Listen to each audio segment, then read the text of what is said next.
Presenting the reigning, defending, undisputed UFC Lightweight Champion. Beleza, galera, bem-vindos a mais um ConnectCast. Hoje especial porque eu tô com um cara que eu sou fã há muitíssimo tempo, já apresento ele para vocês, mas antes, se você estiver assistindo, não deixe de dar um like para que mais pessoas possam receber a indicação desse conteúdo no YouTube e comente também para que o nosso conteúdo ganhe mais relevância ainda na plataforma, ok? Se você ainda não é inscrito, vai lá e se inscreve e fique agora com essa oferta dos nossos patrocinadores exclusivos para a audiência do ConnectCast. Pessoal, além de patrocinado pela NordVPN, eu sou um usuário e entusiasta do produto. Isso tudo porque a NordVPN, por apenas R$ 9,34 ao mês, me permite acessar conteúdos bloqueados por geolocalização no país que eu estiver. Por exemplo, conteúdos bloqueados no Brasil, eu acesso por um IP de outro país. Acessar catálogos de streamings mais vastos do que os disponíveis para mim no Brasil. Cotar passagens aéreas e hospedagens com preços bem mais em conta. E um dos pontos mais importantes, que é a segurança cibernética. A NordVPN me oferece proteção contra vírus e arquivos maliciosos no meu computador, além de proteger toda a minha navegação, criptografando meus dados e tornando minha navegabilidade irrastreável. Então, se você, que é a audiência do ConnectCast, tem tudo isso por apenas R$ 9,34 por mês no plano de 2 anos, com mais 4 meses extras, agora você pode dividir essas vantagens com quem você quiser, porque assinando agora esse plano através do link na descrição desse vídeo, você ganha um cupom de 3 meses extras para dividir o plano básico com quem você quiser. Você que já conhece as vantagens do NordVPN vai poder oferecer um cupom a quem ainda não possui e essa pessoa vai experimentar 3 meses do plano básico e com certeza vai adquirir o plano. Então é isso, galera. Se você é audiência do ConnectCast, clica aqui na descrição desse vídeo para aproveitar essas vantagens, beleza? Abraço! Hoje eu recebo aqui ninguém menos do que Flávio Canto, meu amigo. Muitíssimo obrigado pela sua presença, tá? Tô devendo, pô, uma honra. Vários amigos já vieram aqui, tô acompanhando o crescimento de vocês. Pô, obrigado. Parabéns aí, estão brilhando. Obrigado. Muito legal. Amigo. Flávio, cara, há muito tempo a gente tenta falar com você, sua agenda é uma loucura, tava conversando com a Larissa aqui. Com a Larissa, né? Com a Larissa aqui, poxa, o que mais me chama a atenção é como você conseguiu fazer com que você, um cara que vem do judô, uma luta que, apesar de tradicional, se comparado ao jiu-jitsu, não tem ainda a distribuição que o jiu-jitsu tem, como é que você conseguiu romper a bolha do judô? Flávio Canto hoje é referência para quem luta, para quem não luta. Você virou uma marca. Mas porque... É verdade, cara, porque todo mundo tem o Flávio Canto como referência de alguma coisa. Como é que você conseguiu fazer isso? Sua, pô. Não, mas alguma coisa houve aí no meio do caminho, porque você sempre teve, tanto no meio do judô quanto no meio do jiu-jitsu, ali você transitou nas duas culturas que são completamente diferentes e passou a ser conhecido por todo mundo, cara. Tem alguma coisa que você acha que te levou para esse caminho ou foi tudo organicamente acontecendo? Mas essa bolha, só para entender, para qual lugar que você está me colocando aí? Eu estou te colocando para onde todo mundo que sabe e conhece um pouquinho de esporte, independente de ser luta, conhece Flávio Canto. Todo mundo. Bondade sua, mas eu acho que eu tive uma carreira, né? Bom, aí tem essa coisa do judô, do jiu-jitsu, da arte marcial, como ela era na década de 90, no Rio de Janeiro, que é quando eu começo, na verdade, a seguir nesse caminho. Então, eu bebia de uma fonte tanto do judô como do jiu-jitsu, desse universo que estava muito presente no Rio de Janeiro. E eu acho que por circunstâncias de sorte, não sei se é de sorte ou de acaso, mas eu acabei, ainda atleta, conciliando uma vida inicial na TV, apresentando Sensei, depois comentando competições. E na minha transição de carreira eu tive uma transição que não foi bem uma aposentadoria. De repente, a Olimpíada que eu achei que eu fosse lutar, eu estava comentando, estava apresentando programa. E eu acho que eu vivi essa transição que talvez tenha me projetado num lugar além do que a gente tinha dentro do esporte, dentro da arte marcial. E como eu fiquei muito tempo ali, talvez tem que pensar, uns 12 anos na TV, e passei por vários lugares diferentes, né, da Globo, no Esporte Espetacular, eu fiz uma jornada ali de, acho que tudo que eu poderia experimentar, né, desde Criança Esperança, como embaixador, Esporte Espetacular, Sensei, que era um projeto para mim muito especial, que falava de luta, realities, balada olímpica, Paralimpíada, e isso acho que foi me trazendo mais conexão com outras histórias, né? Então, Perfeito. eu acho que foi por causa disso. Entendi. Você contou uma vez que você nasceu na Inglaterra ou morou na Inglaterra quando criança. Seu pai era físico? Eu nasci na Inglaterra. Meu pai é físico nuclear. Ele estava fazendo doutorado, né? Quando eu nasci. Isso. Eu vim para o Brasil com 1 ano, 8 meses, 2 anos. E aí, quando você veio para cá, com quantos anos você foi para o judô e por quê? Eu morei no Brasil. Eu vim para o Brasil com 2 anos. Meu pai é brasileiro, mas estava estudando. Com 9, ele foi fazer um pós-doutorado na Califórnia, em Berkeley. E aí eu fiquei de lá dos 9 aos 11, fiquei lá na Inglaterra. E eu comecei a lutar judô com 13 para 14 anos. Na verdade, eu tinha passado um ano difícil na escola sofrendo bullying. Numa época que não tinha bullying. Você sofreu bullying? Sofri bastante. Por quê? Apanhei logo no começo da escola de um cara que apanhava de todo mundo na sala. Eu virei o novo cara que apanhava de todo mundo e passei um ano apanhando de todo mundo. E aí um dia eu vi o Aurélio Miguel sendo campeão olímpico e o professor do Aurélio Miguel, o técnico daquela seleção olímpica, era o professor da escolinha onde meu irmão fazia judô, a 5 minutos da minha casa, no Clube Marapendi, Barra da Tijuca. E ali, quando ele volta, eu falei, vou atrás do meu Mr. Miyagi, né? Para ver se eu aprendo a me defender.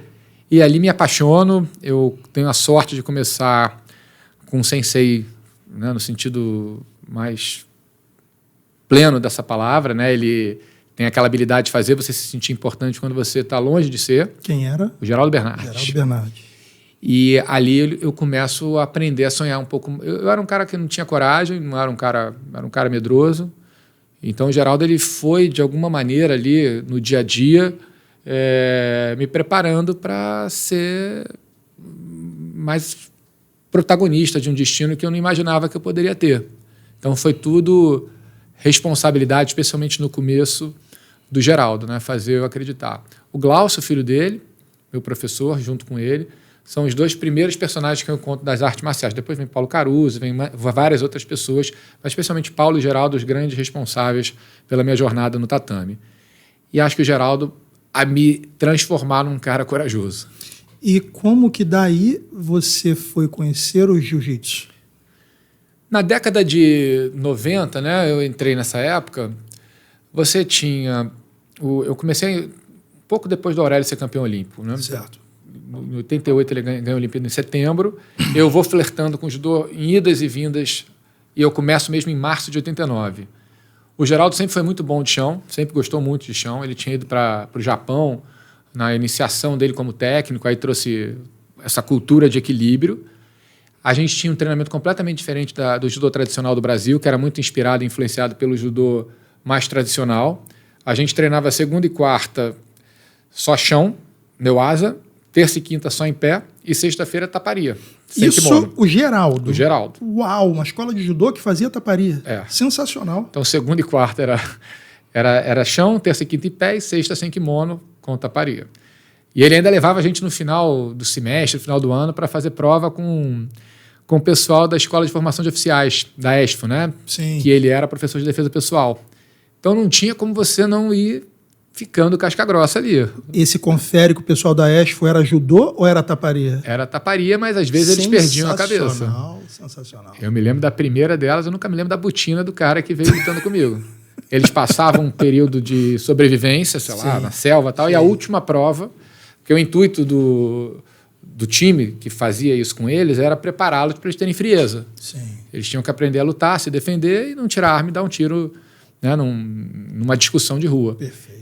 E a gente ficava num descampado, de repente você via aquela galera correndo, de camuflado, com botina, e a gente esperando ele. E a gente era garoto, 16, 17 anos, 18, já fazia isso. E é uma galera também do jiu-jitsu, o Mauri, tinha um monte de gente que participava disso também. E a gente estava inserido ali no meio.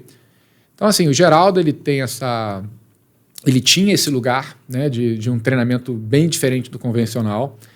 E eu, com 16 anos, eu sou apresentado, eu conheço, né, uma história curiosa do destino, Paulo Caruso, que passa a ser a outra figura responsável pelo meu crescimento.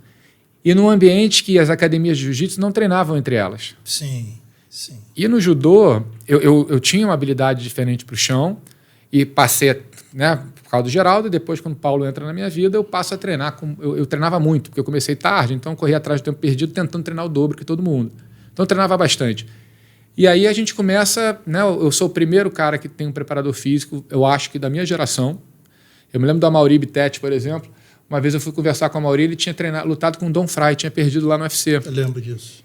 E ele falou, pô, eu estava tão bem treinado, eu estava correndo todo dia 10 quilômetros. Tipo, e eu falei alguma coisa, pô, Amaury, mas não é assim que você se prepara para uma luta. Porque a cultura da galera na época era subir a Pedra da Gávea, Perfeito.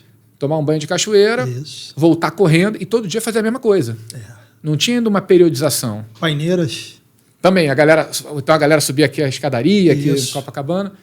E aí o Paulo começa a me treinar e uma galera começa a treinar com ele junto.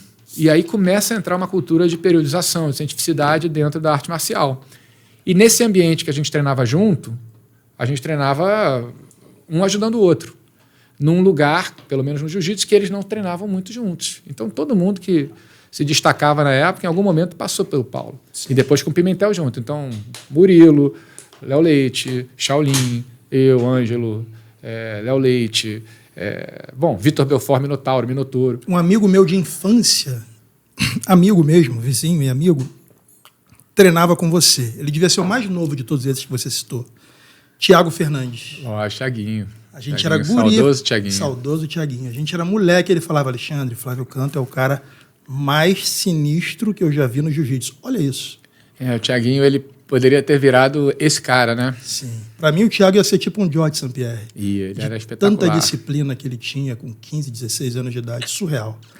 Ele falou assim, ó, o Flávio me incomoda. Eu falei, por quê, cara? Ele falou, porra, porque o Flávio faz o que ninguém do jiu-jitsu faz.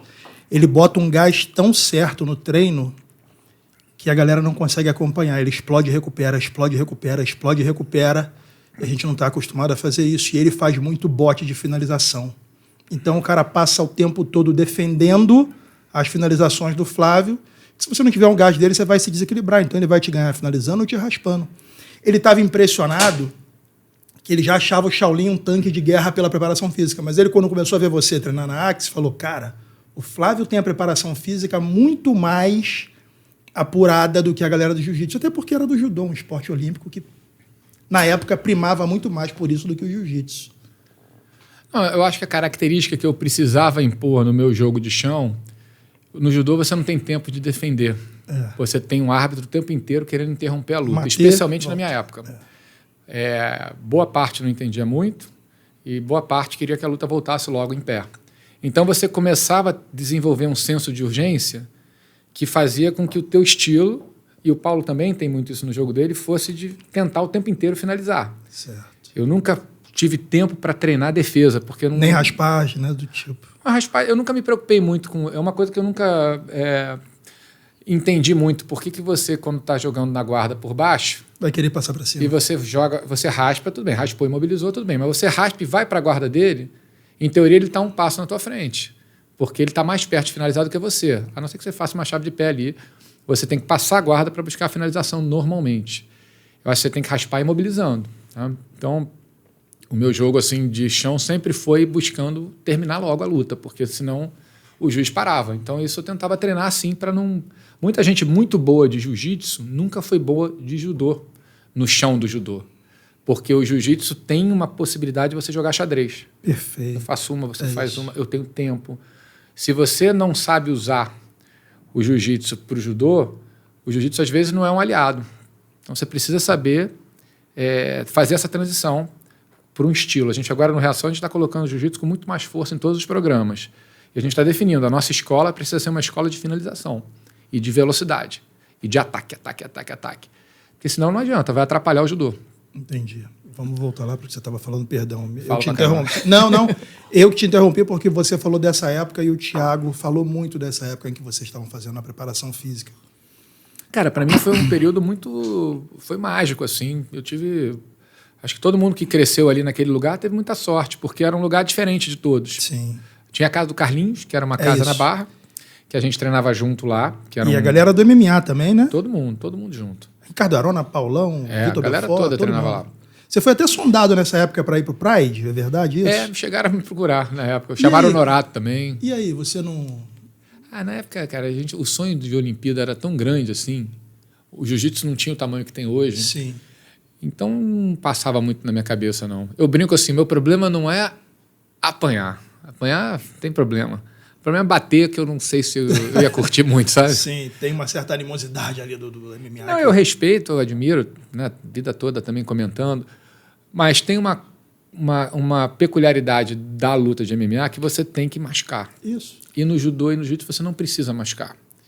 E combina mais comigo, assim. Eu me adaptaria se eu fosse entrasse lá, porque você vai... Eu aprendi a naturalizar muito o MMA com o Shaolin, que a gente cresceu junto, treinando junto, meu super amigo, e um belo dia ele falou, cara, eu vou começar a fazer MMA. Na época ainda era Vale Tudo. Sim. Era migração ali. E eu fiquei assustado, eu falei, pô, cara, como assim? Com 21 anos você vai ser aposentado de jiu-jitsu? Não, mas era a escolha daquela modalidade que a gente ainda tinha, eu pelo menos ainda tinha algum preconceito ali. Entendi. E aí quando você começa a ver um cara como Shaolin competindo, treinando como um atleta olímpico, de cultura, de filosofia, de generosidade, bondade, aí eu comecei, acho que, a aprender a respeitar mais a modalidade. Perfeito. Me fala dessa questão da cultura, cara. Como foi para você, na época, transitar nas duas culturas, no sentido de que a cultura do judô é algo muito mais ortodoxo, disciplinar, todo mundo treina com todo mundo, sabendo que aquele momento ali é um emprestando o corpo para o outro. E no jiu-jitsu não era isso. No jiu-jitsu era confere. Se Flávio vier aqui, eu vou quebrar para mostrar para Flávio que eu sou melhor que ele. Portanto, não havia esse intercâmbio entre as academias. Como é que você se colocou nessas duas culturas diferentes e conseguiu saber pisar nas duas sem... Eu acho que a gente tem coisas do judô que são muito favoráveis para esse lugar que eu me coloquei naquela época, né? Que começa um pouco com a jornada do atleta do judô. Você vai competir em Paris, segunda semana de fevereiro. Você compete no final de semana com os melhores do mundo. É a única modalidade que eu acho que existe isso. Na segunda-feira, você fica 5 dias treinando segunda a quinta com todos os caras que você lutou. O japonês, o coreano. Você vai na segunda-feira, você já chama o coreano na primeira, segundo, o japonês, o terceiro, o russo.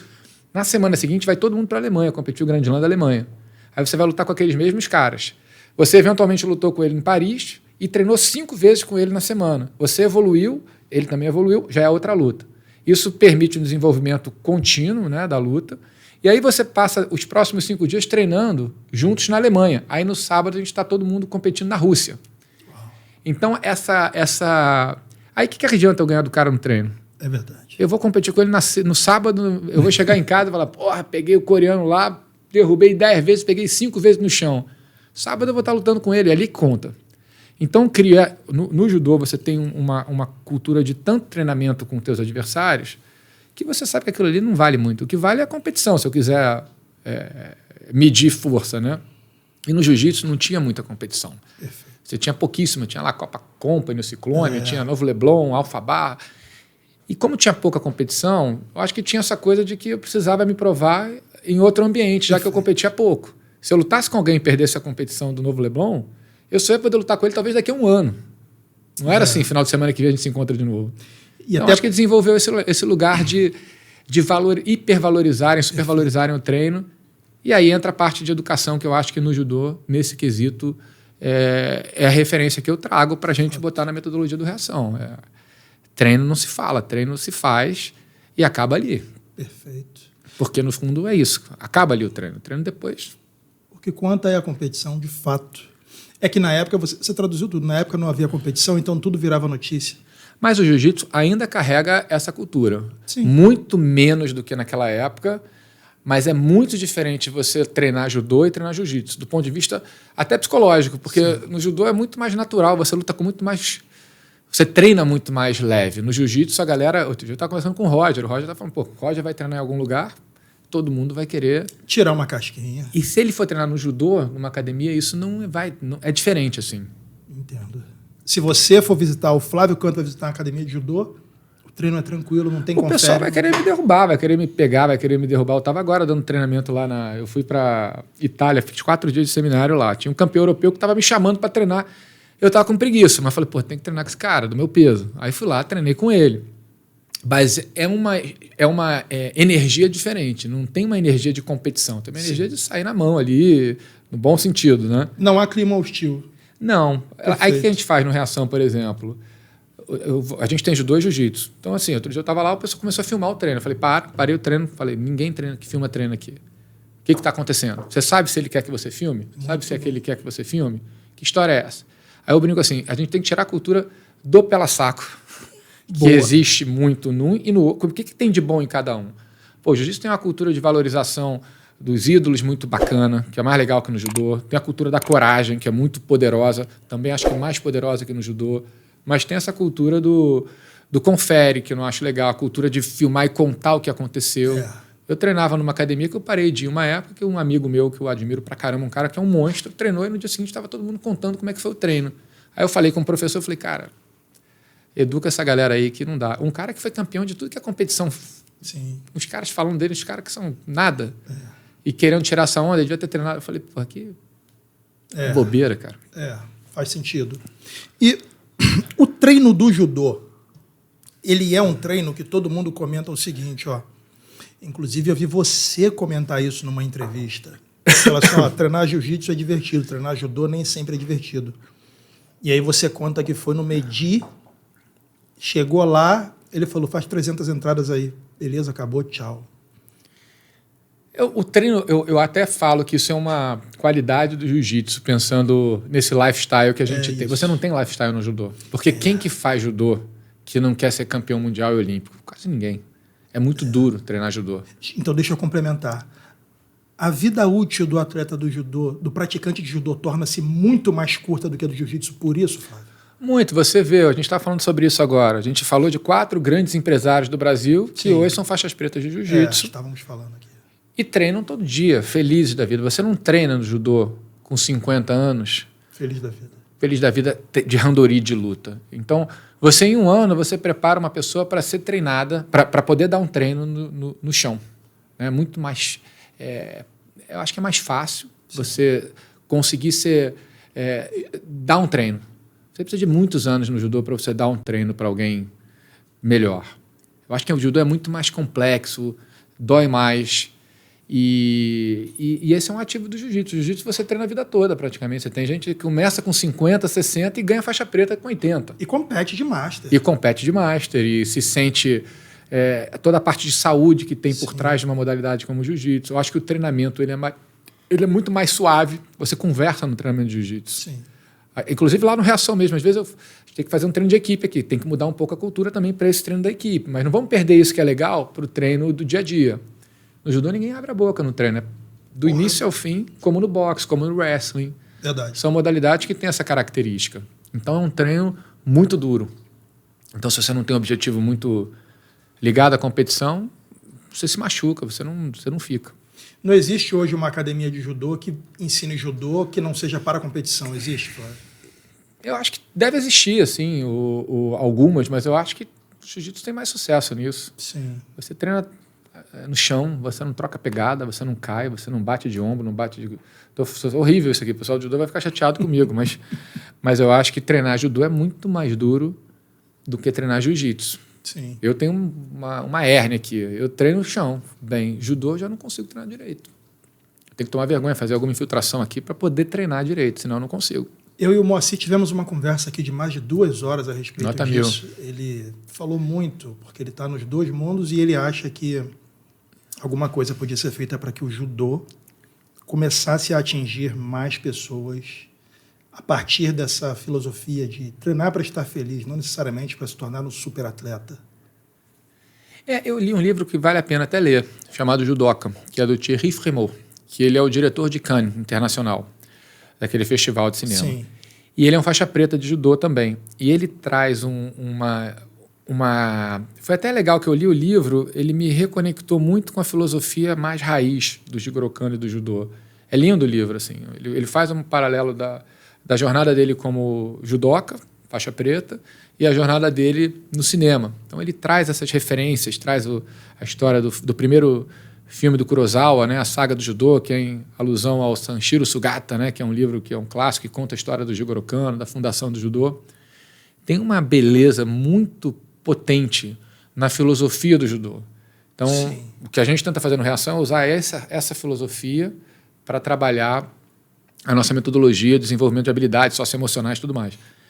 Mas eu acho que tem um caminho para trazer o judô para esse lugar, mas ele tem que sair do randori como ele é feito hoje. O randori é muito duro, eu acho. Muito. Tem que ter uma outra modalidade de randori para o pessoal poder se divertir um pouco mais. Sim. Você me falou aqui alguns minutos atrás que você, nas viagens para a competição, treinou com gente de todos os lugares do mundo, vamos colocar assim. Quando você lidava com os lutadores do leste europeu, do Japão, você achou alguma coisa parecida com o nosso jogo de chão aqui do Brasil? Cara, eu treinava muito bem assim com as pessoas assim que eu conhecia ao longo da minha jornada, assim, desde o Japão até o leste europeu. Você tem características assim. O russo é muito duro.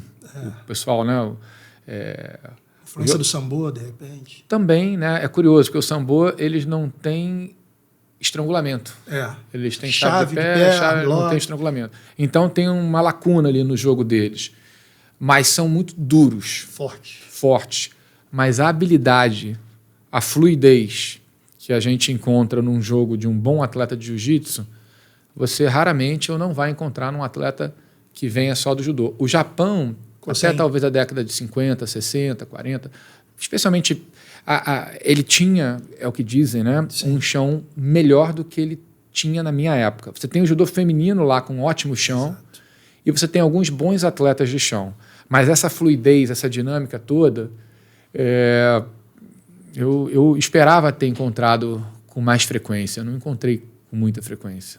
Acredita que isso só permaneceu no Brasil porque aqui a gente aprendeu o jiu-jitsu e não mudou, não sofreu as influências da principal confederação de judô? Assim, a regra define a técnica. Certo. A regra do judô, ela foi, ao longo do tempo, diminuindo a importância do chão. Agora até melhorou um pouco. Na minha época, você tinha que correr contra o tempo para poder finalizar a luta no chão. E o jiu-jitsu, você não levanta, né? Você caiu, você fica lá até o final. No judô, você caiu, começa a luta no chão, se não pegar logo, você levanta e volta em pé. O Jigoro Kano achava a parte de em pé, e eu também acho, do ponto de vista de beleza, mais plástico, né? Fato. Você tem as quedas, você vê, ela é mais atraente assim para o grande público. E eu acho que isso acabou atrapalhando um pouco. E criou-se no Japão uma vertente que era o Kozen Judo, que era um judô praticado nas universidades, nos high schools, que era caiu no chão, não levanta, que era uma regra parecida com a do jiu-jitsu. Quando tem a guerra, as universidades, assim que acaba a Segunda Guerra, o Japão ele para de praticar, meio que não pode mais praticar artes marciais que são consideradas associáveis a uma jornada bélica, sei lá, uma coisa nesse sentido. E só as 7 grandes universidades, as 7 imperiais, Kyoto, Tóquio, algumas outras, mantêm o Kozen Judo, que estava crescendo muito. Então lá ainda se pratica esse Kozen Judo. Eu fui também numa academia, treinei lá, o pessoal treina muito. Mas hoje, assim, o melhor Newaza que a gente tem no mundo está no jiu-jitsu. Isso é fato. Você vai ter bons atletas de judô no chão, mas do ponto de vista de... Eu acho que isso se distanciou mais nos últimos tempos do que na minha época. Entendi. Da onde veio a ideia do Instituto Reação, Flávio? Porque você é um cara que sempre foi voltado para a competição, Olimpíada, sonho olímpico, luta, e de repente você hoje é um cara que, acredito eu, dedique grande parte do seu tempo, a maior parte do seu tempo, ao Instituto Reação. Porra, dá trabalho. Imagino. Eu estou há 6 horas de reunião lá. Chegou aqui, já chegou no telefone, marcando reunião e tal. Como é que veio? Como é que aconteceu isso, cara? É difícil, assim, depois que a coisa aconteceu, né? Mas ela foi acontecendo e vai naturalmente virando parte da tua vida cada vez com mais pressão, mais força, mais intensidade. Eu acho que ele nasce... tem um pouco da minha origem, assim, de ter nascido em outro lugar, morado fora, viajado muito e sempre tido a oportunidade de comparar mais a minha cidade com esses outros lugares, né? O Rio de Janeiro ele tem essa característica de montanhas, de favelas espalhadas pela cidade, e você não tem como não ver essa desigualdade onipresente. E eu, desde muito cedo, queria fazer alguma coisa. Então, com alguns amigos, a gente fazia ações pontuais para arrecadar alimento e levar no orfanato no dia da Páscoa, levar no Natal nas ruas. A gente ia fazendo isso. Um dia eu pensei em desenhar um programa de alfabetização com 2 amigos. Eu pensei, a gente desenhou, ele não saiu do papel porque a gente tinha que saber como alfabetizar. A minha primeira ideia de transformação era através da educação formal.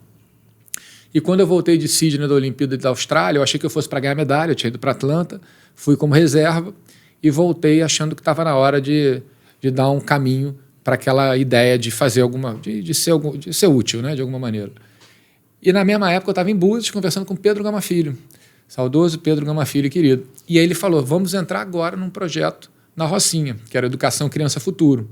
Uma das comunidades das 5 que a gente vai levar esse projeto em parceria com a prefeitura é lá. Eu falei, pô, eu quero experimentar. Eu vou ser lá um professor voluntário e entender o que acontece.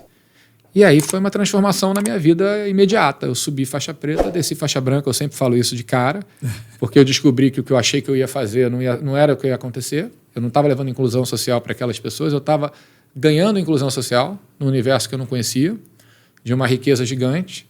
Teve um episódio que um aluno nosso foi assassinado no começo e ele foi enterrado com a camisa do Reação. E ali eu entendi, já tinha virado Reação, entendido que aquilo ali era muito poderoso e aquilo passou a ser a melhor parte da minha vida, né? E continua sendo. Foi crescendo, começou com amigos, porque esse projeto com o Pedro logo depois teve câncer e ele acabou morrendo com esse câncer. Então ele foi, e a prefeitura saiu do projeto, eu fui ficando mais sozinho ali na Rocinha. E na época eu tinha feito direito, tinha entendido que era importante formalizar aquela ideia. A gente criou um estatuto, cada amigo pagou um boleto mensal fixo, a gente combinou, cada um escolheu o valor que pudesse pagar por 12 meses, e com aquele primeiro recurso a gente conseguiu construir uma estratégia. Premissa que nós, fundadores, seríamos para sempre voluntários. E aí começa a história do Reação. Aí essa história longa ficando curta, esse ano faz 24 anos, a gente está em 12 polos, né, em 5 estados, tem 160 colaboradores, 4.500 alunos e vários programas. Então, aquela ideia original do programa de alfabetização, ela acabou se concretizando de outra forma. A criança entra com 4, tem uma jornada dentro do tatame, com judô, com jiu-jitsu, mas com esse programa de habilidades socioemocionais. Me fala exatamente como funciona hoje o ingresso de uma criança de 4 anos, por exemplo. Vamos lá, mas... Se você tiver tempo. Não, eu tenho. O problema é vocês aqui, mas vamos lá. Se eu falar demais, você me Posso ajuda. ficar aqui até meia-noite. Mas só, então, a base dessa ideia é gerar repertório, né, para cada aluno poder fazer uma escolha à altura do que verdadeiramente poderia ser. Então, é você desenvolver esses potenciais que são desconhecidos, às vezes subestimados, adormecidos, e ele chegar naquela época da escolha importante que a gente começa a ter que fazer mais adiante, e ele está preparado do ponto de vista socioemocional e do ponto de vista de competências cognitivas ali. Então, certo. A criança entra no programa de tatame, tem um programa de educação, no meio desse caminho ele pode ter, pelo programa de educação, entrar no programa de bolsas, e escolas e universidades particulares, cursos de inglês, etc. Uau. Ou entrar no programa olímpico, que é um programa que forma grandes atletas nessa linha do tatame. E agora o jiu-jitsu vai ganhar mais força também para ter essa coisa de equipe. E no final ele tem o programa que é o Reação Conecta. Ele vai para o mercado de trabalho. A gente, através de parceria com as empresas parceiras, a gente prepara e encaminha para o mercado de trabalho. No meio dessa história toda, a gente tem o Reação com Elas, que é o programa para as mães, que é um programa que acontece para a gente engajar, aproximar e capacitar, desenvolver as mães, que são as grandes personagens dessa história toda. Toda criança, praticamente todo aluno ou aluna tem uma figura materna importante, nem sempre paterna. Então, é desenvolver a mãe e aproximar a mãe. E assim a gente vai, né, com um grupo de atenção social, fazendo essa jornada toda.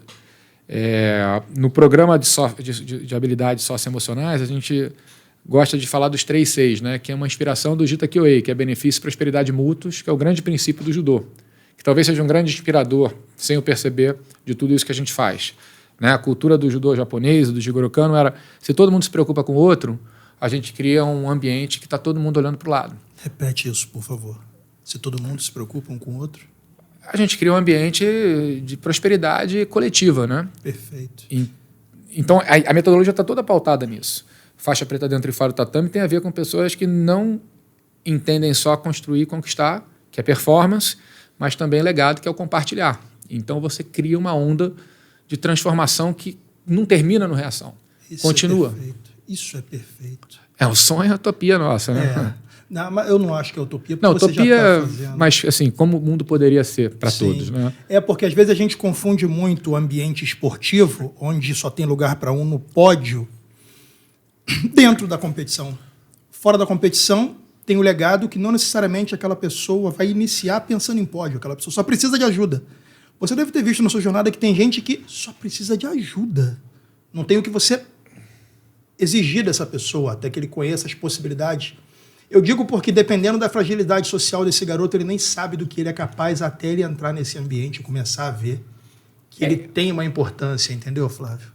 Se sentir pertencente, né? Exato. A cultura é a linha invisível que conecta as pessoas. Quando Isso. eu me sinto parte de algo maior que eu. É. E muitas vezes, essa criança, esse jovem, ele não chega num lugar que ele poderia ter chegado porque ele nunca percebeu que ele era capaz. Nem sabe que existe a possibilidade. É. E quanto mais tempo a gente fica, o lastro que a gente vai criando é de medalhistas em mundiais, Olimpíadas, Pan-Americanos, advogados, engenheiros, médicos. Então, quando a gente fala você é capaz, ele não vai olhar para mim e falar, pô, mas você é playboy, nasceu na Inglaterra. É. Eu vou falar para ele, olha para o lado aqui, ó, o fulano, Beltrano, Ciclano. O coordenador do teu principal programa é o Cristiano. O Cristiano começou moleque aqui que nem você. Hoje toca um dos principais programas do Reação. A Raquel, irmã da Rafaela, começou aqui moleque, hoje é head coach do judô feminino inteiro do Reação. E aí, por que você não pode chegar em algum lugar? Já saiu um olímpico direto do Reação, Flávio? Saíram alguns atletas já, né? A gente... Hoje até a reunião era sobre isso. A gente chegou... nessa Olimpíada a gente está levando o Falcão, o Gabriel Falcão, como um atleta de apoio, que é como se fosse um atleta da próxima... potencial atleta para a próxima Olimpíada, um atleta espetacular. E outros 2 bateram na trave, ficaram em segundo. A gente estava conversando como é que a gente pode organizar, porque é legal ter. A gente na Olimpíada do Rio tinha 4, né? Foi o Vitor Penal, era a Rafaela que foi campeã, Rafaela. O Popoli e a Yolande, que foram pela equipe de refugiados. E a gente estava falando, mas o objetivo de ter atletas na Olimpíada não é pelo resultado, é pela Capacidade de inspirar, né? referência que eles viram, pela capacidade de gerar para quem está. O Reação terminou esses 2 últimos anos em primeiro no ranking geral do Brasil, que pega a molecada até os mais velhos, é um overall, assim. E a gente fala, não é para ser o melhor, que é bom ser bom para caramba, ter resultado para contar, mas é para a garotada acreditar. Então, todo mundo que compete no Reação, acho que carrega essa responsabilidade. O meu sucesso pode definir o sucesso de quem está chegando, porque por causa desse meu sucesso, eles vão acreditar que eles também podem chegar. Então, você tem um misticismo ali de todo mundo que está ali de eu não tô só, eu represento algo maior que eu, né? É o que a gente tenta fazer o tempo inteiro, que é o que a gente de fato acredita.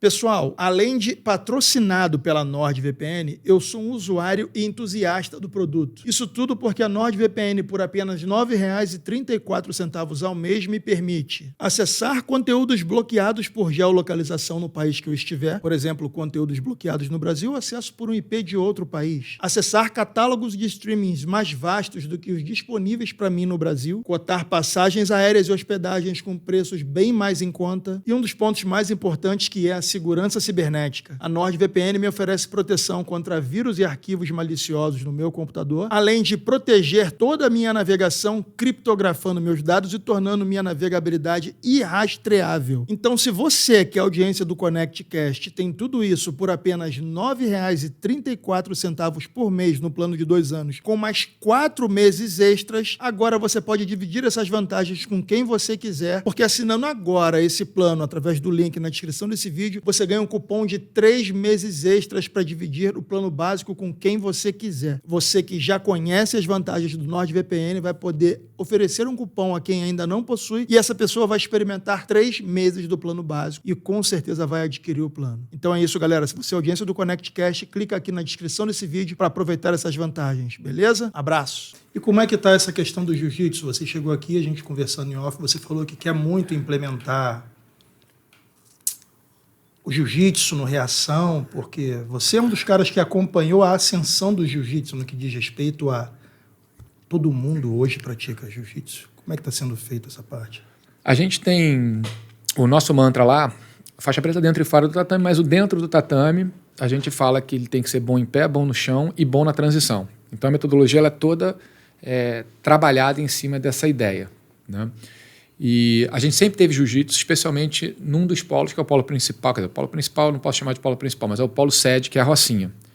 em respeito à história do Reação, em homenagem a tudo que a gente... Porque o Pedro Gama Filho foi o primeiro, foi quem fez o Educação Criança Futuro, quando a gente entra lá e tinha judô e jiu-jitsu. Então, o nome da sala é o nome do Pedro, né? Sala Pedro Gama Filho, e o jiu-jitsu sempre foi mantido em homenagem a ele. E ele sempre foi presente no Neuasa. No Neuasa, que é a parte de chão que a gente chama no judô, dentro da metodologia para todos os lugares. O que a gente está tentando fazer agora, aproveitando o Paulo e todo o time dele, Caruso, é montar uma jornada do jiu-jitsu em todos os pedaços do tatame do Reação. Na garotada, que entra com 4 anos, na pré-equipe de judô, na equipe de judô e numa potencial futura equipe de jiu-jitsu. A gente hoje tem uns 12 alunos que moram Catar, Emirados Árabes, China, Estados Unidos, dando aula de jiu-jitsu. Então, o que a gente começou a perceber é, se a gente conseguir fazer um bom trabalho aqui no jiu-jitsu, com o número de alunos que a gente tem hoje, espalhados pelo Brasil, a gente, de repente, começa a trazer uma perspectiva de vida para eles parecida com essa desses 12 que estão muito bem. Então, quem sabe, eles comecem a abrir polos do Reação pelo mundo e eles retroalimentam também o Reação. Não é um negócio... Vira um negócio social. Ou seja, a gente é voluntário, né? Premissas da nossa origem, mas você prepara essa garotada para um plano de transição de carreira, né? Do atleta para o professor. Você acompanha isso super, né? O jiu-jitsu está crescendo muito, espetacularmente. Loucura.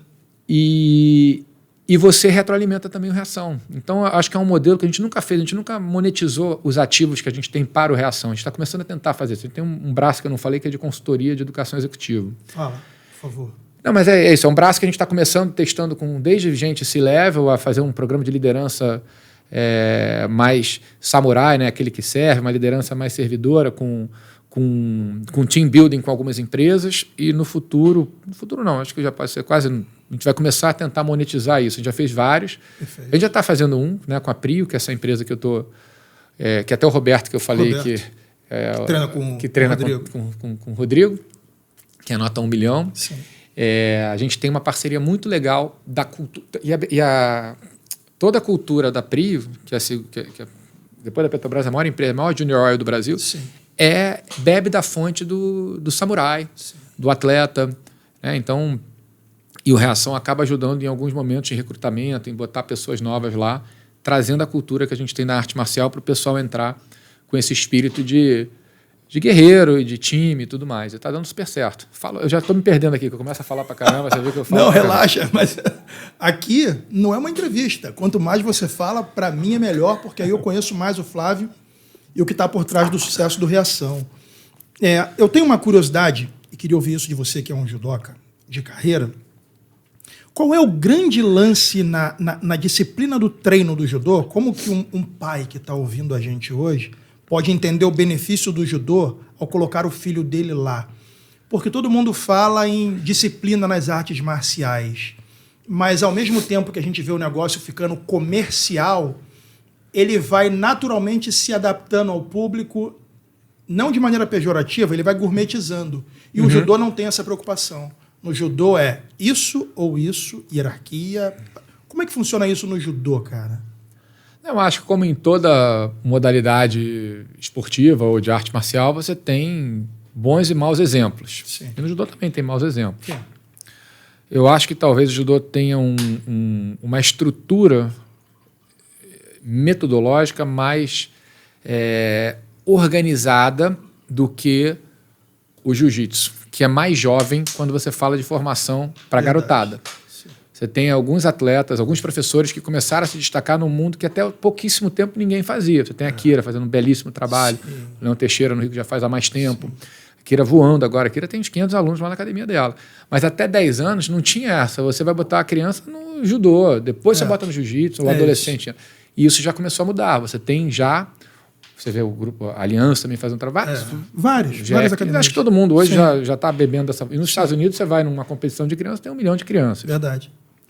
Eu, pessoalmente, e agora eu tenho o Tomás com 1 ano e 2 meses, 1 ano e 3, eu acho fundamental, não sei se é começar pelo judô, não sei como é que eu vou chamar isso, tá? Porque no Reação, inclusive, a ideia é a gente fazer uma jornada de faixa que funcione para ambos, judô e jiu-jitsu, para você ter uma jornada dupla. Mas eu acho que o judô é fundamental, quando a gente está falando de formação, começar o quanto antes. Entendi. Porque é mais fácil você se desenvolver no chão do que em pé. Isso é fato. Você, para aprender a fazer um ultimata, você precisa de 10 anos. Para aprender a fazer um arm lock, um jiu-jitsu, você, em 3, 4 meses, está começando a fazer ele direitinho. Isso, um ultimata bem feito, você não faz nem com o outro, deixando você fazer com menos de 5 anos de treino. Então, assim, quanto mais cedo eu desenvolvo essa capacidade psicomotora, essa habilidade, trago esse repertório para mim, mais facilidade eu vou ter lá na frente. Dificilmente um atleta de 20 anos pode começar o jiu-jitsu e ficar campeão mundial até. Não é fácil, mas é possível. Sim. No judô, eu acho que é quase impossível. É verdade. Então, começar o judô antes, assim, é a parte da filosofia. Em geral, eu acho a filosofia do judô mais confiável. No jiu-jitsu, eu acho que para criança você depende ainda de bons treinadores. Sim. Também no judô, mas no judô você tem mais gente capaz para criança do que no jiu-jitsu. Você tem que escolher bem, escolher um pouco melhor. Está mais solidificado, digamos assim, o judô? Pela idade, pela metodologia, já vindo do Japão? Eu acho que sim. Tem essa cultura dos princípios, do Jita Kyoei, do Senryoku Zenyo, que é o mínimo de força para o máximo de eficiência, dos valores, quem tem que perder já está vencido, quando verificares que nada sabe, terás feito o primeiro progresso no aprendizado do judô, somente se aproxima da perfeição quem procura constância, sabedoria e, sobretudo, humildade, e por aí vai. A gente tem uma série de valores e princípios codificados, né, que todo professor de judô, de alguma maneira, aplica. E no jiu-jitsu você tem umas academias que fazem bem, outras que ainda não fazem tão bem. Então, acho que essa é a diferença, assim. Mas se você escolher um bom professor daqui e um bom dali, os dois vão funcionar. Do ponto de vista técnico, eu acho que começar o judô mais cedo facilita bastante as coisas. Perfeito. Existe hoje... O Japão é a entidade máxima do judô, Flávio? E tem sido beneficiado nos últimos anos pelas mudanças de regra que vêm acontecendo, que para mim são muito ruins, assim, pensando no lugar que a gente está hoje no judô. O judô, eu também comento, o judô está ficando chato. Boa parte das lutas, ou talvez a maior parte das lutas, são definidas pelo juiz com punições, com advertências. Aí tem uma regra, tem uma competição que alguém finaliza todo mundo numa determinada finalização e fala, agora não vale mais essa. Eu lembro do Morotegari, que acabou quando... Eu acho... Eu talvez seja um cara um pouco diferente da visão que talvez... não sei se... Talvez, eu acho que hoje está todo mundo meio chateado com o lugar que ele está indo, de regra. Mas até pouco tempo atrás, menos. Porque o judô em pé, gola e manga, ele talvez seja mais vistoso. Mas eu acho que a grande riqueza é você pegar um cara como o Inoue, que foi campeão olímpico, um fenômeno, e pegar aquele russo que derruba todo mundo de um jeito, ele vai lá e consegue derrubar do jeito dele. Sim. Aí você tem uma guerra de estilos. Eles foram tentando pasteurizar, jogar para um lugar que... limitando um pouco a criatividade de todo mundo. Várias das técnicas que eu fazia, hoje eu não poderia fazer. E eu tive que me adaptar ao longo da minha carreira. Imagina a Geórgia, que eram espetaculares nas catadas de perna, de repente alguém fala, não vale mais isso que vocês fazem, isso é feio. Isso aí foi demais. E aí eles têm que se ressignificar. Até se ressignificaram, mas assim, eu acho andar para trás. Mas enfim, resumindo, o Japão na última Olimpíada, de 14 categorias, ganhou 9 medalhas de ouro. Então, um pouco do tamanho do judô japonês hoje no mundo. Absurdo. É ele, e depois vem as segundas equipes. Eles ganham 12 medalhas numa Olimpíada, as outras ganham 3, 4, 2. É assim, uma distância muito grande. Em termos políticos também eles mandam muito. Não por acaso você acabou de comentar que eles definem as regras como são. Curiosamente, quem manda hoje na Federação Internacional de Judô é o leste europeu, não são eles. Não são eles? Eu acho que é uma necessidade de mudar as regras com frequência que eu acho que muitas vezes vai na contramão do que os atletas gostariam. Sim. E muitas outras coisas assim que a gente percebe que ninguém está gostando, mas por que está rolando? Os atletas de judô têm liberdade de participar de outras competições de grappling? Essa é uma outra mudança que vem acontecendo com mais vigor ultimamente. Podem ou não podem? Parece que cada vez menos. Uau. E assim... A ponto de ser penalizado? Sim. É uma conversa assim... Até vale você levantar isso aqui, mas é uma conversa que vai ficando cada vez mais clara. Assim, se você compete no alto rendimento no judô, você tem competição no judô. Mas isso de forma declarada ou velada? Assim? Eu acho que de forma comunicada. Não sei se está escrito. Tá bom. Até eu devia ter feito esse dever de casa, Não. porque é uma coisa que me incomoda, assim. Sim. Tinha na minha época essa coisa do atleta de judô não lutar MMA. Você foi proibido de lutar jiu-jitsu em algum momento? Eu lutei 2 vezes só, né? Um carioca e um brasileiro, moleque. E logo no final do ano que eu lutei, eu entrei na seleção brasileira. E ali teve uma conversa, meio que na época era o presidente da federação, que não gostava que eu fizesse as 2 coisas, que eu tinha que escolher, tal. Só que não foi muito mais coisa. Eu entrei nas competições de jiu-jitsu, na minha cabeça, assim, em homenagem ao Paulo, em homenagem ao Pedro Gama Filho, que tinham essa, eu acho que queriam. E eu queria ir para a Olimpíada. Então, e o jiu-jitsu não era do tamanho que é hoje. Sim. Então não era uma escolha tão difícil. E ao mesmo tempo, eu me lembro que eu lutei a categoria do brasileiro, eu ia lutar o absoluto. E jiu-jitsu era tudo armado, né? A chave era tudo... A chave é do jeito que queria, bota fulano. Eu acho que tinha uma conversa na época com o pessoal, o time Barraguete, time Carson, bota ele com ele, bota ele. E eu achava isso divertido, porque você, no fundo, era muito diferente do judô. Era meio que... Eu me lembro que na época, eu me lembro brasileiro que eu lutei, eu fiz mais 5 lutas, eu estava descansando. Esse foi na Axi. Não tinha mundial na época. Agora você! Aí você ia, aí voltava. Agora você! A galera xingava, aí gritava. Eu me sentia meio que gladiador, sabe? Eu curtia. E eu ia lutar o absoluto. Eu me lembro que na primeira luta eu ia pegar o Tatá, que era muito amigo, o Otávio Duarte. Sim. E alguém falou comigo, isso eu não sei nem se eu já falei alguma vez na vida, talvez eu não tenha falado. E super gente boa, eu treinava muito lá com a galera, a gente treinava junto na barra, todo mundo. E eu senti que uma galera falou, pô, eles querem ver se você vai ser creonte, se você vai lutar com ele ou não. E no judô você luta com o irmão, né? Você tem uma... Queriam que você abrisse. Não, mas não queriam. Não foi nem ele, não. Ele nem deve saber dessa história. Mas eu falei, pô, eu não tô afim de... Quero ser amigo de todo mundo, sabe? E aí eu falei, não vou... Deixa aqui, tá bom, não vou lutar não, tá de bom tamanho. E acho que ali também eu comecei a perceber que eu tinha um privilégio que eu ia parar de ter. Se eu começasse a virar um adversário de todo mundo ali. Sim. Eu, deixando de ser um adversário, eu mantive as portas abertas com todas as academias e com todos. E eu acho que para o meu desenvolvimento, aí, do ponto de vista técnico, foi muito melhor. Eu nunca fui mais visto como um potencial adversário de ninguém, porque eu não ia lutar ali. Eu estava claramente no judô.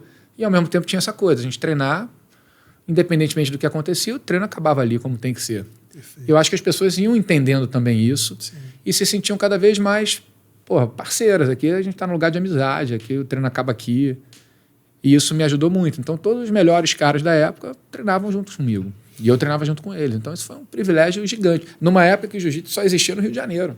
Tribal, total. Você não tinha São Paulo jiu-jitsu. Todo mundo estava aqui. Então, eu sabia como eu estava porque eu treinava com os melhores. Hoje, lá no Reação, eu falo, para eles poderem se medir, a gente tem que botar eles para competir, porque não tem mais o que eu tinha. Que é um privilégio, né? Era um privilégio imenso. E você conseguiu esse passaporte, treinava com todos. E o mais interessante, você foi um cara que nunca comentou treino, isso é um fato. Mas as pessoas comentavam o treino com você de maneira positiva. O Saulo Ribeiro, se eu não me engano, uma vez falou... Não, super exagerou o Saulo. Eu falei, não exagerou. Eu pagar 5 chocks para ele. Eu vi depois isso, eu falei, quando eu encontrar ele, eu vou falar, Saulo, Ele falou, o cara mais fenômeno, então, ele, o Xande. Ele no ápice, falar que o cara mais duro que ele já treinou na vida era o Flávio Canto. Tá devendo 5 shows para ele? Tô, cara. Porque ele exagerou. Ele e o Xande, né? E 2 caras, assim, muito... Mas o Thiago também falou, então... Especiais. Mas então... pode botar na minha conta aí de chopp, cara. Mas eram uns caras muito interessantes, assim, a escola do Royler, né? Sim. Era legal de treinar, às vezes, com eles, porque eles estavam sempre buscando o caminho suave. Você percebia, né? De onde eu faço menos força, onde eu... Sim. Então, era um dos mais... Nesse meu rol de privilégio aí de treinar com muita gente legal, assim, cara. Aprendi muita coisa. Shaolin, a gente ficou anos treinando junto. A gente chegava no treino, primeira, eu mostro uma, você repete. Não gostou, não interessa. Você vai repetir 3 séries de 10 para cada um. Agora eu repito. Então, ele me usava, eu usava ele, no bom sentido. Sim. E a gente evoluía junto, sabe? Muita coisa que eu aprendi desses treinos com essa galera que depois virava a arma para mim. Depois a parte de grappling, você treinou com o Vitor, com o Shaolin, com a galera. Com o Daryl Goller, né? Goller. Naquela época. Usou wrestling no seu judô em algum momento, Flávio, ou não? Eu gostava. Eu treinava uma época, eu trouxe o Antoine para me ajudar também. Eu treinava, fazia algumas coisas. Eu gostava muito de inventar a posição. E eu ficava estudando, né? Eu via muita fita. E várias das coisas que eu ou aprendia, eu adaptava ou inventava. E várias delas me deram sabe, deram sorte. Aí tinha golpe. Lembro que tinha um que o saudoso Mário Sabino, né, falecido Marião, não tinha nome. Ele falou, pô, isso é o golpe do Jedi. Eu ganhei de campeão europeu, de vice-campeão mundial com um golpe. Era um golpe meio doido que eu fazia, que arremessava para trás. E isso que, às vezes, me deixa chateado com essas regras que o judô vai inventando, que vai te podando de criar, né? De inventar. Você vai tendo menos recurso. Deixa eu fazer uma pergunta para você. Se você não quiser responder, você não responde. Você tinha uma rivalidade real com o Thiago Camilo? Bom, isso é notório, não tem problema. O Thiago é muito amigo meu, mas a gente, quando era garoto, quando a gente competia, era procurar um, se ele tá ali, era olhar para o outro lado do tatame, eu estava do outro lado, sabe? Foi eu brinco, né? Foi o meu grande adversário da minha vida e foi o único, talvez, que eu tenha tido uma rivalidade que extrapolava o tatame, né? Eu sempre fui muito amigo dos meus adversários. Sim. Eu me lembro uma seletiva que um cara que eu gostava muito perdeu e era o meu grande adversário. Quando eu fui falar com ele, eu comecei a quase chorar assim. Falei, cara, tem que sair daqui, porque eu senti a dor dele. Eu tive várias histórias assim de pessoas que eu era muito adversário e eu ficava muito chateado. Às vezes, o Dagnino, o primeiro adversário da Olimpíada de Atlanta, ele era para mim, eu fui lutar com ele muito tranquilo, que eu pensava, porra, o Dagnino merece ganhar. O cara é gente boa pra cacete. Na última Olimpíada ele ficou em segundo, quase foi, é mais velho que eu. Eu fui muito relaxado para lutar e acabei ganhando. Eu me lembro de uma cena dura para mim ver ele chorando na arquibancada. Caramba. E eu, ao mesmo tempo, não sabia se eu comemorava ou se eu chorava junto, sabe, uma coisa assim. Sim. E o Thiago, a gente tinha uma rivalidade assim, até curioso, desde que a primeira vez que eu vi o Thiago é mais novo que eu, sim, ele estava treinando no tatame, aí o Branco, Edelmar Zanal, muito amigo meu, falou, repara naquele garoto, ele é diferente de todo mundo. Eu falei, cara, é mesmo. Ele andava de um jeito. O Thiago, para mim, foi o atleta mais técnico que eu conheci. Né? Ele era um monstro, assim. O Thiago, quando segurava as duas mãos no kimono... Um abraço. Era muita assim, força. Era pênalti. Não era... Era técnica mesmo. O Thiago sempre foi muito técnico. E ele me obrigou a chegar em lugares que eu não teria chegado. Talvez não tivesse uma medalha olímpica se eu não tivesse tido um adversário como ele. Interessante. Porque na minha cabeça, e é uma coisa que sempre me ajudou, eu falava, o Thiago é melhor que eu. Eu tenho que ganhar dele de outra maneira. Eu tenho que ganhar na estratégia, nos golpes novos, eu tenho que inventar isso. Isso foi uma coisa que me ajudou muito com muitos atletas que eu gostava, não sei se eu gostava, se era assim, mas eu gostava de achar que o outro era melhor que eu, tecnicamente, que eu tinha o espírito para tentar superá-lo, né? Então, começava a vir uma estratégia que era muito mais na emoção, na estratégia, do que na técnica. E a gente teve aquela seletiva que foi uma rivalidade gigante, que foi definida nos últimos 2 segundos que ele foi punido, que ele ficou super chateado. E ali a gente meio que se afastou muito. Foi a partir dali? Não, já estava antes. Já tinha uma rivalidade grande ali. Porque o Thiago, ele era um fenômeno, sempre foi. Pô, vice-campeão mundial, vice-campeão olímpico com 18 anos, 17 para 18 anos. Assustador. Quando ele sobe de peso, ele começa a ter adversários que começam a dificultar um pouco a vida dele. A minha categoria era uma categoria no Brasil muito dura. Tinha muita gente boa. E a gente acabou tendo alguns embates. No começo eu ganhando, assim, mas já sabia que alguma hora ia ficar mais difícil, né? E acabou acontecendo e a gente lutou mais de 10 vezes junto, ao longo de alguns anos, né? E a gente foi ficar bem, assim, quando ele sobe de peso, a gente começa a viajar junto. E aí ele pediu um dia, eu falei essa história em documentário, ele pediu para eu escrever alguma coisa para ele para um site novo. Eu escrevi um monte de coisa, no final falei alguma coisa do tipo, Thiago, nem todo mundo entende, porque a nossa rivalidade era tão grande. O Thiago foi no meu aniversário de 30 anos lá em casa. Meus primos olharam, o que é isso? O que é isso? O que ele está fazendo aqui? Já sabe?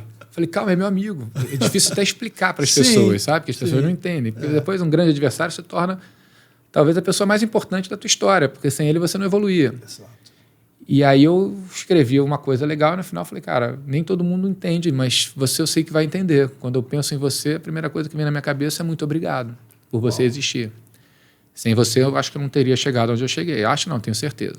E aí ele escreveu uma coisa mais legal ainda, e ali a gente ficou até hoje, cara. Eu tenho um carinho gigante por ele. Mas não tinha carinho na época, não. Falei várias, eu era mais velho, então ainda me achava. Falei coisas, chamar ele no canto, falei, eu vou falar só pra você. Sabe, eu tinha uma coisa assim de... E vice-versa, né? Puxou o seu melhor, né, cara? Ele Te forçou, né, Flávio? E ele fala muito isso também, que eu puxei o melhor dele. Ele fala que tinha foto minha no quarto, que ele falava. E como ele sabia que eu treinava muito, e ele também treinava, ele quando falava, tava preguiça, falava, pô, o Flávio vai estar treinando hoje, vou lá treinar. Então eu gosto de pensar que da mesma maneira que ele me ajudou, eu de alguma maneira também ajudei ele a chegar nos grandes resultados que ele chegou. Alguma contribuição, seguramente eu tive, como ele teve comigo, gigante. O sonho olímpico é um estado mental, Flávio? Posso falar isso? Cara, é uma coisa que te acompanha, né? Eu comecei com a Olimpíada em 84, assistindo o Joaquim Cruz, o Ricardo Prado, naquela Olimpíada, né? Foi uma mágica, assim, para mim ver aquilo. Minha primeira lembrança que eu tenho com a Olimpíada. E eu começo o judô logo depois de uma medalha olímpica do Aurélio, né? 4 anos depois, o Aurélio ganhou em 88, eu começo a me encantar com esse esporte. E, de repente, você passa a vida inteira, pelo menos até aquela fase de 30 e poucos anos, sonhando com a Olimpíada. Era uma coisa gigante para mim, a Olimpíada. Ainda é muito grande, mas na época era tudo para mim, assim. A ponto de eu pensar, pô, se eu tiver que escolher ganhar uma Olimpíada e morrer no dia seguinte ou não ganhar a Olimpíada, eu prefiro ganhar a Olimpíada e morrer no dia seguinte. Caramba. Então era uma coisa muito forte, assim, para a gente, para mim, pelo menos. E tem uma mágica, né? Tem a música, tem o espírito olímpico, eu sempre fui um cara que gostou muito de ler, de estudar, então sempre tinha toda aquela conexão com a grandiosidade que tinha por trás dos Jogos Olímpicos, né? Da antiguidade, da era moderna, e de repente eu estou ali fazendo parte. Então foi muito mágico, assim, tudo que eu vivi nesse universo, nesse sonho olímpico, e de repente acaba, né? Que é uma outra coisa muito interessante da vida do atleta. Ele tem uma morte em vida no auge da capacidade intelectual, estratégica, o corpo não responde igual, você de repente... Muitos entram em depressão, já viu o caso assim? Não, tem um amigo meu, hoje, com a minha idade, continua vivendo o passado e no passado. Caramba. É difícil, pô. É difícil. Imagino. Então, se você não tiver um sonho grande para substituir aquele, você termina ali a tua vida, né? E não percebe. A gente viu a Simone Biles pedindo para parar no meio da Olimpíada. Não é a mesma coisa, mas é que... Por que eu te perguntei se era um estado mental? Porque isso exige tanto da vida de quem está ali, num nível que, se você não tiver um acompanhamento psicológico muito estruturado, você pode se quebrar. Pode se quebrar tanto na busca quanto na sessão, no encerramento. Eu acho que é para pouquíssimos seres humanos, assim, quando você para enxergar o que significa você medalhar numa Olimpíada. E no jiu-jitsu a gente tem a cultura, só existe primeiro lugar. Não. Você medalhar numa Olimpíada é uma parada que, sei lá, não, é para quase ninguém no meio de 8 bilhões de seres humanos. É assim, eu hoje eu acabo tentando ajudar com o meu olhar atual, né, para tudo isso, que é diferente do olhar que eu tinha então. Sim. Se eu pudesse voltar com a cabeça que eu tenho hoje para aquela época, ia ser mais fácil, assim, enfrentar os bons e os maus momentos, né? Eu acho que você entender que pressão, né, é um privilégio que nem todo mundo tem. Exato. A pressão de ir para uma Olimpíada, quantos não queriam ter? Então, você começar a trocar o medo, a ansiedade, a angústia, por essa percepção, né? Eu tenho um privilégio que muita gente queria ter, de estar sentindo tudo isso que eu estou sentindo, porque amanhã eu vou lutar uma Olimpíada, pô. Quantos que cresceram comigo gostariam de estar nesse lugar que eu estou hoje? Então, você começar a desconstruir essa posição para trazer para essa outra, né? E valorizar aquilo que está acontecendo. Eu acho que a história da Simone Biles, ela passa do ponto ideal, né? Sim. Ela começa a trabalhar com a pressão de ter o resultado e não com o orgulho, a felicidade de estar vivendo aquela pressão. Que nem todo... Pô, ela já tinha um monte de medalha olímpica. Eu queria estar no lugar da Simone Biles ali. Claro que eu estou falando aqui, a gente não está falando das questões mentais que ela viveu, de depressão, tudo. Mas, do ponto de vista cartesiano aqui, eu adoraria ter 10 medalhas olímpicas e estar enfrentando a angústia de amanhã lutar pela minha 11ª, sei lá. Foi mais ou menos isso. Então, acho que é a orientação também, que no final, como é que você prepara um jovem, uma jovem para enfrentar esses momentos que vão chegar, né? E fala-se muito pouco nesse lugar. Você está sempre casca grossa. Começa a te preparar. Você vai sentir isso, você vai sentir aquilo. Você, quando sentir isso, vem para cá em vez de para lá, tal. Então, acho que esse é o papel hoje nosso de quem já passou por isso, porque todo mundo passou por medo, por tudo isso, que esteve ali perto, né? Como é que foi esse filme da Spaten que você fez com Van Damme, Anderson Silva, Minotauro, Kira Grace, Flávio Canto? Cara, quer mais café? não também, que eu já comi vários hoje, por isso que eu estou acelerado. Foi uma loucura, assim, cara, de repente estar filmando com um cara que você assistiu. Até no dia que eu fui filmar, eu de manhã, de propósito, revi O Grande Dragão Branco. Uau, aí esse filme é um clássico. Estava lá com o próprio, né? Há uns 8 meses, o Jean é o CEO da Ambev, um cara nota 10, faixa preta de jiu-jitsu. E a Ambev tem uma relação de apoio ou reação há muitos anos. Na parte de gestão, eu já passei uma temporada aprendendo um pouco sobre governança, indicadores, impacto. Eu e alguns diretores do Reação com eles, e eles ajudaram a estruturar a gestão do Reação através de um programa chamado VOA. Vocês têm um compliance? Aí tem tudo, é bem organizado. O Reação é meio que tem uma construção de cada programa em cima de... É como se fosse... Isso facilita muito a nossa vida, porque a gente fala a linguagem do patrocinador, Sim. que a gente aprendeu. E o nosso time do conselho é todo desse pessoal. O VOA é um programa de voluntariado da Ambev que entra para apoiar o Reação junto com a Visage, que é uma empresa que está conosco há 15 anos, estruturando toda a governança. E está no conselho também. E a gente criou uma relação muito forte lá com a Ambev. Desculpa, o Jean é faixa preta também. O Jean é faixa preta de jiu-jitsu, que eu conheci indo fazer um treino no Reação depois de um jantar beneficente que a gente fez. Não me lembro exatamente o que foi, mas alguém tinha... O Sandro, que trabalhava lá, trouxe o time da Ambev para fazer um treinamento comigo. A gente foi ficando amigo e aproximou as instituições. E há uns 8 meses ele me ligou pedindo para eu bater um papo com um time que ia montar uma mega campanha, que a Spaten ia passar a posicionar toda a comunicação dela no universo das artes marciais, assim como a Corona faz com o surf. Sim. E a gente preparou um dia especial para falar sobre isso com pessoas que representam esse lado da força da arte marcial. Pessoas como o Minotauro, como Pedro Rizzo, como o Lyoto Machida, como a Kira, a própria Sara. Essas pessoas conversaram com o time da Spaten para falar o que deveria acontecer numa campanha que conversasse com esse lado bonito da arte marcial, que é lindo e nem sempre é explorado. Sim, verdade. A cultura do MMA, que tem muito da cultura do entertainment dos Estados Unidos, Total. Ela quebra a cultura da honra, do respeito, tudo mais em prol de um espetáculo que eu acho que passa do ponto. Sim. Né?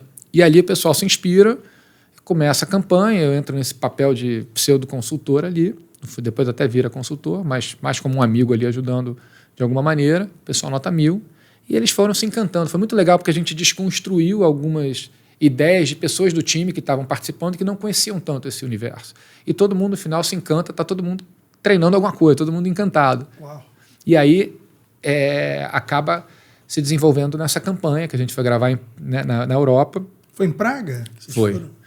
Mas a gente foi a Spaten é de Munique, né? Então é uma jornada que volta no tempo até 1397, quando ela acontece, e cada estação é um ano. E uma representação, os samurais, aí tem o Peaky Blinder do Minotauro, o Anderson e a Bia do boxe, a Rafaela Silva. Aqui, tem o filme no YouTube completo? Tem. Eu até te mostro aqui depois, tá bem legal. E eles estão... Isso é um começo, né? Eles vão ter muita coisa que você vai estar acompanhando, né? Se você quiser, a gente bota o link na descrição desse vídeo quando a gente transmitir. Legal. Pode botar, que eu acho que é divertido pra galera ver. Então, galera, já consulta no link na descrição do vídeo, o vídeo da Spaten, filme completo que o Flávio vai dividir com a gente. E eles vão entrar nessa plataforma de luta com muita força. E a ideia deles é fazer eventos, fazer grandes lutas, apoiar todas as modalidades. Por exemplo, um campeonato de jiu-jitsu. Sim. Poxa, sensacional. Vai ter coisa grande aí que vai acontecer ao longo desse ano. Uau! Coisa bem grande, bem grande. E provavelmente a gente vai ver uma equipe da Reação de Jiu-Jitsu em breve, pelo que a gente está conversando aqui, né? Já existe, mas a ideia é que agora tenha uma estrutura de equipe cada vez mais sólida com esse objetivo, né? Vamos gerar plano de vida para a nossa garotada. Uau. O jiu-jitsu do Reação sendo forte, a gente consegue oferecer para eles conquistar o mundo de alguma maneira, né? O jiu-jitsu está no mundo todo de uma maneira que talvez só o jiu-jitsu esteja hoje, como arte marcial, com esse tamanho, com essa ascensão. Eu falei com a Larissa quando a gente estava conversando para trazer você aqui, que eu trabalhei em banco a minha vida inteira, 2 décadas. E a gente recebia lá no Itaú, por exemplo, muita gente para fazer a palestra motivacional de inúmeros esportes, futebol, basquete, vôlei, e nunca da luta. Eu falava, cara, era uma briga que eu tinha com os diretores, eu falava, cara, tragam alguém da luta, porque nada envolve a mística da disciplina de uma luta como a luta, individualmente falando. Para você se tornar um faixa preta, se tornar um outlier da luta, é diferente de qualquer outro esporte. Não sei se provavelmente estou sendo tendencioso. Mas tem a questão do enfrentamento, da coragem, quando a gente fala em jiu-jitsu, tem a questão da disciplina, quando a gente fala em judô. Tem uma série de coisas. Como é que é possível um cara ser agressivo no tatame e ainda assim ser complacente com a dor do seu adversário, como é o caso que você citou aqui, que tinha vencido o cara, mas não sabia se comemorava ou se chorava a dor dele? A gente está falando de luta. Então tem um lugar na luta super especial que, se a gente começar a fazer com que as pessoas do mundo corporativo enxerguem isso, eu acho que todo mundo vai usar a luta para se motivar no meio do trabalho, para praticar, enfim. Eu acho que a luta é um universo infinito, ainda não tão explorado como pode ser, entendeu, Flávio? Eu não posso nem reclamar porque eu estou fazendo muita palestra, assim. Tipo, hoje é... Bom, não sei quando é que vai ao ar, mas amanhã... Segunda-feira. Esses próximos 2 dias tem 3 palestras para fazer. E nesses ambientes, uma delas, inclusive, para o mercado financeiro. Uau. Então, virou uma... Eu tenho feito muito, assim, ao longo desses últimos... Especialmente nos últimos 3, 4 anos. Sensacional. Eu acho que o Reação me ajudou a estudar mais gestão, né? Eu fiz alguns cursos dentro e fora do Brasil para tentar melhorar um pouco esse domínio. E eu acabo virando um missionário dessa ideia, né? Do construir, conquistar e compartilhar. Porque a luta, ela parte de uma ideia inicial que você está lutando sozinho, porque você entra no ringue, no octógono ou no tatame sozinho. Mas como é que eu desconstruo isso para deixar todo mundo entendendo que eu só chego bem lá se eu tiver construído uma cultura de time onde eu estou, né? Eu não treino, por exemplo, judô sem 10 pessoas no meu dia a dia. Perfeito. Preparador físico, técnico, além dos atletas que vão me ajudar. Então, você criar desconstruir esse lugar, por exemplo, de alguém do mercado. O que adianta um cara ter uma baita performance, vai trazer muito dinheiro para a empresa, mas se ele não passar adiante o que ele aprendeu, Perfeito. Você interrompe uma onda de prosperidade nele ali. Você precisa preparar essa pessoa para ela olhar para o lado e levar adiante, e aí você vai construindo um caminho de crescimento, né? A cada geração que passe. Sustentável. Então, assim, eu acho que a luta tem muita força para trabalhar. O resumo do que eu tento trazer, sucesso não tem a ver só com quantas vezes eu me levanto, mas com quantas pessoas eu vou levantando ao longo do caminho. E como é que a gente cria uma jornada para trazer isso para o nosso dia a dia? E quando eu falo em time, né, eu acho que toda empresa precisa ser um time, eu preciso estar preocupado com o outro. Se eu estiver só preocupado comigo, Já era. a gente não cresce junto. E cresce menos, né? De maneira resumida, como é que você criou a cultura do Reação? Com muita gente, né? Eu acho que muitas conversas. A Visagem foi super importante para ajudar a gente a organizar isso. Recentemente, a Sal, que é o do Marcelo, um pessoal muito amigo também, fez um trabalho muito legal de rebrand nosso. Depois a Artplan também ajudou. Muita gente ajudando a gente a tirar isso da cabeça.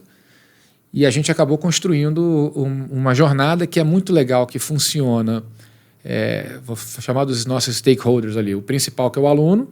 A gente tem como implementar isso com eles, os colaboradores, com os patrocinadores, com os voluntários. Todo mundo consegue beber dessa mesma fonte, porque dependendo do que você fale, né, se a gente está falando de respeito, vai conversar com honra. Então a gente tem Bom, resumindo aqui, a cada 2 meses para a garotada a gente tem um valor que a gente trabalha com mais intensidade. Coragem, humildade, respeito, responsabilidade, superação e solidariedade. A garotada tem um kimono com os pets em preto e branco. A cada 2 meses eles terminam aquele período com um pet colorido que eles vão botando no kimono. E eles vão colorindo o próprio caminho, né, que é o caminho suave, no próprio kimono. Ano que vem muda tudo, muda outra cor, e eles vão novamente passando. E para cada faixa etária a gente tem uma abordagem diferente, tem uma matriz pedagógica que vai conversar com uma habilidade socioemocional diferente para estar associada, porque 4 anos para uma criança trabalhar coragem é diferente de um adolescente de 14, 15 anos. Então tem um grupo pedagógico que organiza tudo isso. Quando a gente chega na equipe principal, a gente vai trazendo as conexões que a gente gostaria de ter com cada uma dessas ideias. Né? Humildade, a gente vai falar do faixa preta com espírito de faixa branca. Disciplina, a gente vai falar, né, que é responsabilidade, treino duro, espírito forte. E por aí vai. A gente vai trazendo as nossas conexões. E cultura é codificar, trazer rituais para valorizar as passagens, os simbolismos, implementar e medir. Né? E depois ver o que deu certo, o que não deu. E é contínuo, né? Sensacional. Você conseguiu levar a cultura do judô para o stakeholder, para o shareholder, para todos os participantes, direta e indiretamente.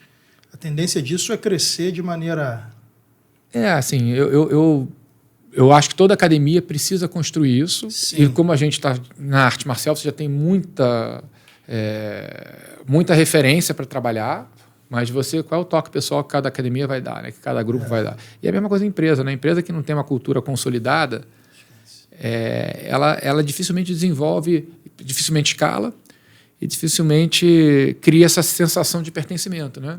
Na verdade, a cultura vai ser criada. Pode não ser a que você quer, mas é impossível não se criar uma cultura. Né? Quando ela vem de forma intencional e planejada, exatamente. Ela vai ficando sólida e ela vai expelindo quem não faz sentido para estar ali. Né? Então, a cultura forte, você tem muito menos trabalho. A verdade é essa. Muito bom. Muito, muito, muito bom. Você me tocou num ponto que você falou assim, Olimpíada, tá com tempo, Flávio? Tá tranquilo? Cara, tô tranquilo. Tá tranquilo mesmo? Aham. Acabou a água aí. Não, vou bebendo aquela coisa de... Pode aceitar então, só para... Você falou assim, teve uma Olimpíada que eu achei que eu ia lutar e eu acabei indo como reforço, como reserva. Lembra que você falou isso? Lembro, claro. Foi surpresa para você? O que aconteceu, afinal? Eu acho que para mim e para todo mundo que na época acompanhava, né? Porque, em teoria, eu era o favorito. Eu estava há 5 anos na seleção principal e ainda não tinha perdido uma seletiva. E acabei perdendo a final para um grande amigo meu, inclusive, Marcel. E eu não imaginava assim, que eu fosse perder, porque era a melhor de 5, né? Justamente para evitar a zebra. Então eu achava que eu podia perder uma, mas eu não achava que eu poderia perder as 3. Ele me deu um nó tático e eu descobri o óbvio, né? O time que está ganhando é o que tem que estar mexendo. Né? Embora eu já tivesse lutado muitas vezes com ele, já tinha perdido, mas eu tinha ganhado a grande maioria. Eu nunca imaginei que isso pudesse acontecer justamente naquele momento, né?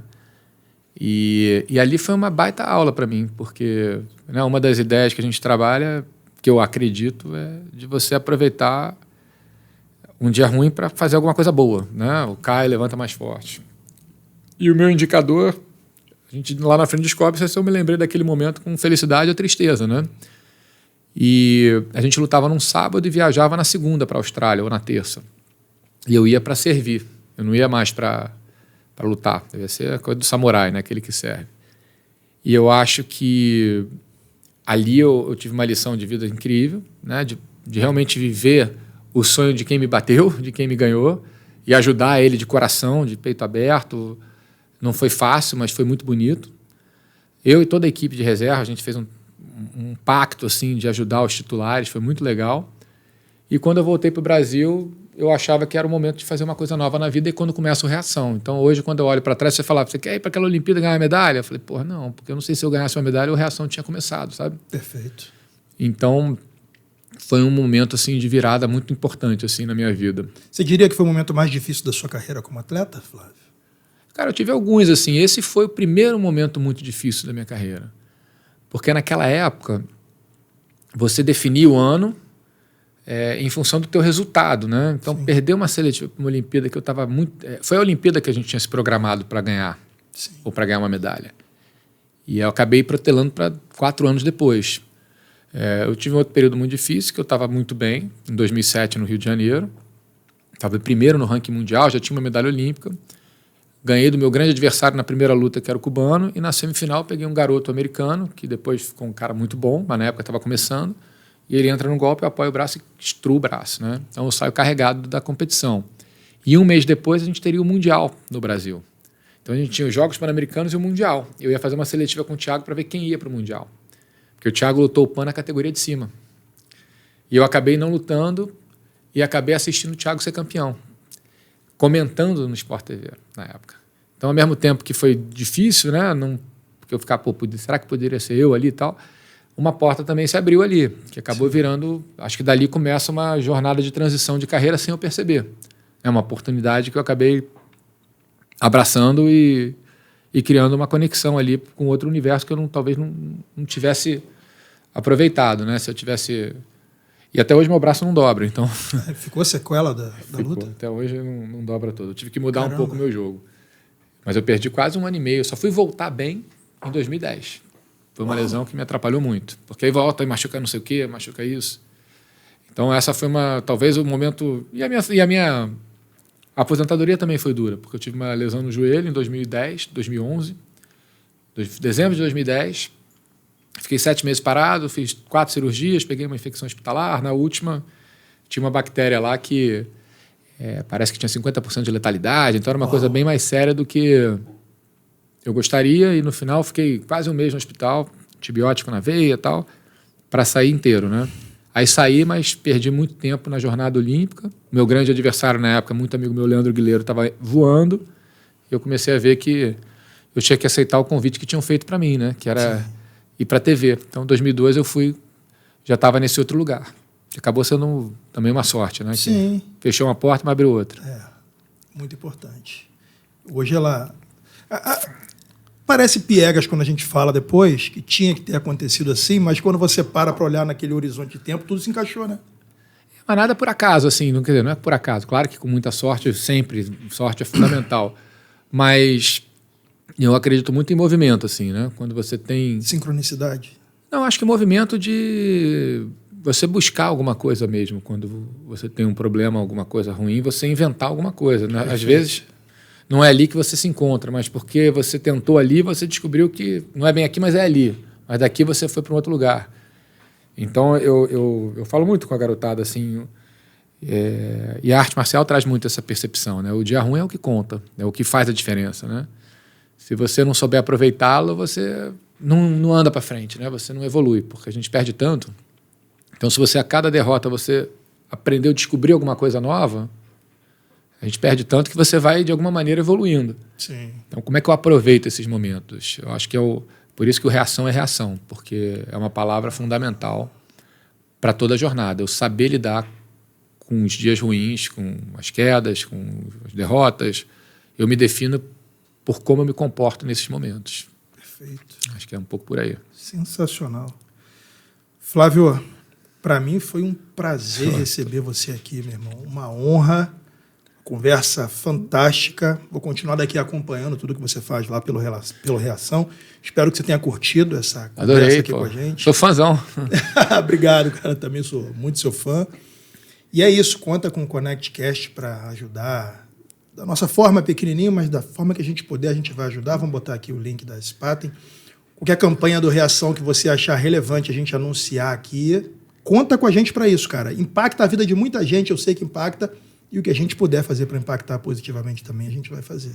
Obrigado, meu irmão. Ver se a gente vai fazer a inauguração, acho que no final do ano, do espaço novo lá, da Kodokan Tupiniquim. É mesmo? Que vai ser ali no Reação, na Rocinha ali embaixo, um prédio de 4 andares, um tatame de quase 500 metros, de 250, 4 andares, vai ser incrível. Então, pô... Faço questão de ir lá. For inaugurar, vai ser um prazer te ter lá. Pô, obrigado, meu irmão. Parabéns por tudo. Pô. Obrigado, parabéns para você pela jornada. Pessoal, Flávio Canto no ConnectCast. Ossa. Presenting the reigning, defending, undisputed UFC lightweight champion of